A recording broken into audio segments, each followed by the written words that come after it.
Welcome back to B&B Spoilers channel. Today we will delve into the complex ramifications of Carter Walton's unexpected ascension at Forrester Creations, exploring the potential shifts in power dynamics and the ripple effects on the fashion house. Let's begin by examining the fundamental question of Carter's true nature. Is he, at his core, a benevolent force, driven by a desire to elevate Forrester Creations to new heights? Or is there a darker undercurrent to his ambition, a hunger for power that could ultimately lead to the company's detriment? The narrative surrounding Carter has always been one of loyalty and integrity. He has been a steadfast presence, a reliable confidant, and a voice of reason within the often tumultuous world of the Forresters. This makes his recent actions all the more perplexing. It's as if a familiar landscape has suddenly been reshaped by an earthquake, leaving us to navigate unfamiliar terrain. We must consider the possibility that the weight of responsibility, the sudden acquisition of immense power, could have a transformative effect on even the most grounded individual. Could the allure of control, the ability to shape the destiny of a fashion empire, be too tempting to resist? Perhaps the influence of external forces, such as his relationship with Hope Logan, plays a significant role in his decision-making process. It is crucial to analyze the potential motivations behind Carter's actions. Is he genuinely acting in the best interests of the company, or is he driven by personal gain? Are his decisions carefully calculated moves in a larger strategy, or are they impulsive reactions to the changing circumstances? Only time will reveal the true extent of his intentions. Now, let's rewind and consider the initial shockwave that reverberated through Forrester Creations. The revelation of Carter's successful takeover. The news, delivered by Justin Barber, undoubtedly landed like a thunderbolt amidst the Forrester clan. Imagine the scene, the hushed boardroom, the tense atmosphere, the weight of anticipation hanging heavy in the air. Then, Justin's somber pronouncements, confirming the validity of the contracts, the irrevocable loss of control. The Forrester family, accustomed to their dominion over the company, faced an unprecedented reality. The implications of this shift in power are far-reaching. It not only signifies a change in leadership but also raises questions about the future direction of the company. Will Carter maintain the established traditions and values of Forrester Creations, or will he usher in a new era, marked by innovation and perhaps even radical change? The reactions of Steffy and Eric Forrester, two pillars of the family and staunch defenders of its legacy, are particularly noteworthy. Their anger and frustration are palpable, reflecting the deep sense of betrayal and loss.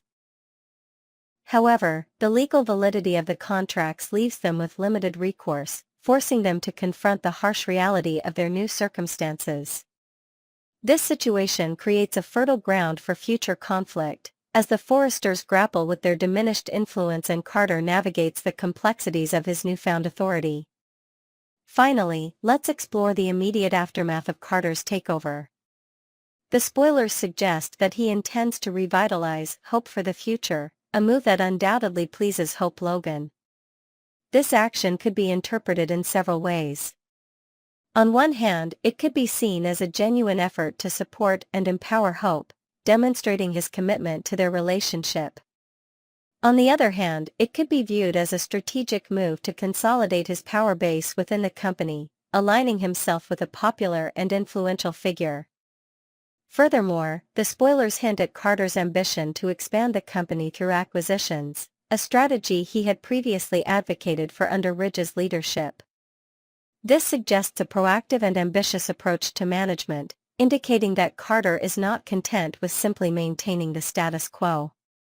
He envisions growth and expansion, potentially transforming Forrester Creations into an even more dominant force in the fashion industry. This ambition, while potentially beneficial for the company, also raises concerns about the risks involved in such aggressive expansion. Will Carter's decisions prove to be wise investments, or could they lead to financial instability? The coming weeks and months will undoubtedly provide further insights into Carter's leadership style and the ultimate impact of his actions on Forrester Creations. Next, We're diving deep into a potentially dark turn of events for Bill Spencer, exploring the possibility of him crossing a line he's never crossed before, taking a life. Let's begin by dissecting the cryptic exchange between Bill and Luna during her recent incarceration.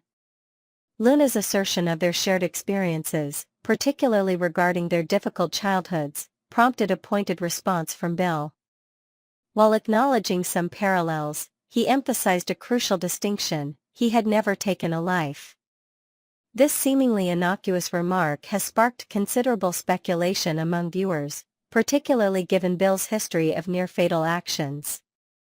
The irony is not lost on anyone. Bill's past is littered with dangerous maneuvers that could have easily resulted in tragedy. This begs the question, was this dialogue simply a throwaway line, or a carefully planted seed for future storylines? The possibility that it serves as foreshadowing cannot be dismissed. The writers of B&B are known for their use of subtle hints and clues, often weaving intricate narratives that unfold over time. Could this be a deliberate attempt to prepare the audience for a significant shift in Bill's character arc? The very act of Bill highlighting his non-fatal record almost invites the writers to challenge it. Now, let's consider the potential catalyst for such a drastic change. The introduction of Remy Price and his potential threat to Will Spencer creates a compelling narrative thread. Will's romantic involvement with Electra Forrester has placed him squarely in Remy's crosshairs. The possibility of Remy attempting to eliminate the competition is a chilling prospect. Imagine the scenario: Remy, driven by jealousy and possessiveness, targets Will, putting his life in imminent danger. This would create a powerful motivation for Bill to intervene, unleashing his protective instincts in a way we've rarely seen before. The stakes would be incredibly high, forcing Bill to confront a terrifying choice: allow his son to be harmed, or take decisive action, even if it means taking another person's life. It's a classic dilemma, pitting paternal love against the sanctity of human life. The emotional weight of such a decision would undoubtedly have a profound impact on Bill, regardless of the justification. Let's further explore the potential scenarios that could lead to this tragic outcome. It's not just Remy directly targeting Will that could trigger Bill's intervention. What if Will, in an attempt to protect Electra from Remy's harassment, finds himself in over his head? This would create a different dynamic, shifting the focus from Will being the direct target to him becoming entangled in a dangerous situation while trying to protect someone else. In either case, Bill's arrival as the rescuer could lead to a confrontation with Remy, potentially escalating to a point of no return. The possibility of Bill wiping Remy off the map, as the spoilers suggest, is a dramatic and potentially devastating development. Even if justified as an act of self-defense or the protection of his son, the act of taking a life would irrevocably alter Bill's character. The psychological ramifications would be immense, forcing him to grapple with the consequences of his actions. Finally, let's consider the potential ripple effects of this event. The weight of taking a life, even under extreme circumstances, would undoubtedly weigh heavily on Bill. This could lead to a period of intense introspection, forcing him to confront his own mortality and the fragility of life. It could also provide Luna with an opportunity to connect with Bill on a deeper level, offering him solace and understanding during this difficult time. The shared experience of trauma could forge a stronger bond between them, further complicating their already complex relationship. The spoilers promise stunning story developments for Bill, and this potential storyline certainly fits that description. Whether it involves him directly taking a life or being deeply affected by a violent event involving his son, Bill's character is poised for a significant transformation. Next, we're dissecting the lingering emotions and unresolved issues surrounding Eric Forrester's past relationship with Quinn Fuller, exploring the possibility that he's not as over her as he might believe. Let's begin by examining the recent interactions between Eric and Carter. The tension is palpable, fueled by Carter's recent takeover of Forrester Creations.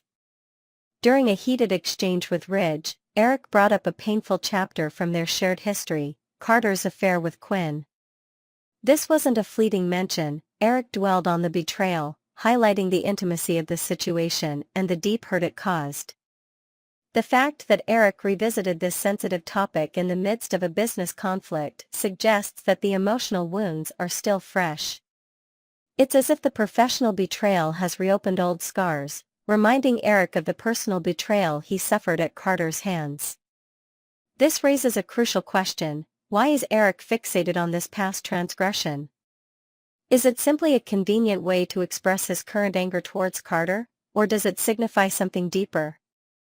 Now, let's delve into the specifics of Eric's recollection.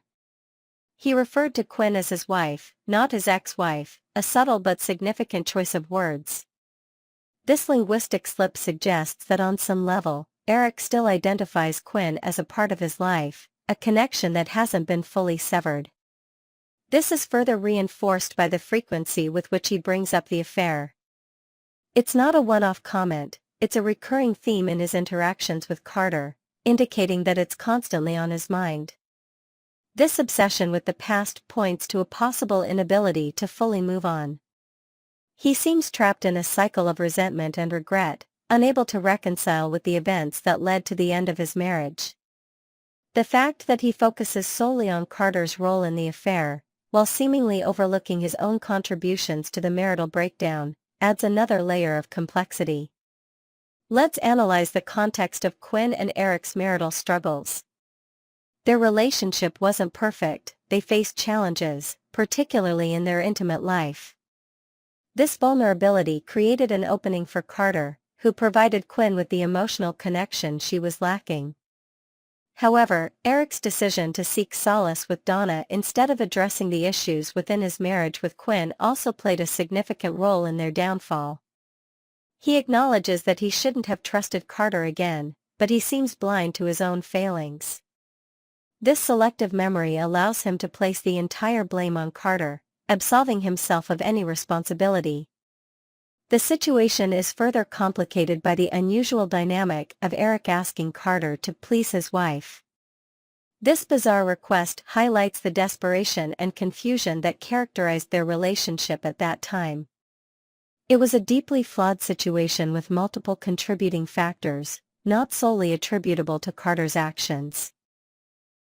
Finally, let's address the central questions. Is Eric still hung up on Quinn, and who is to blame for the demise of their marriage?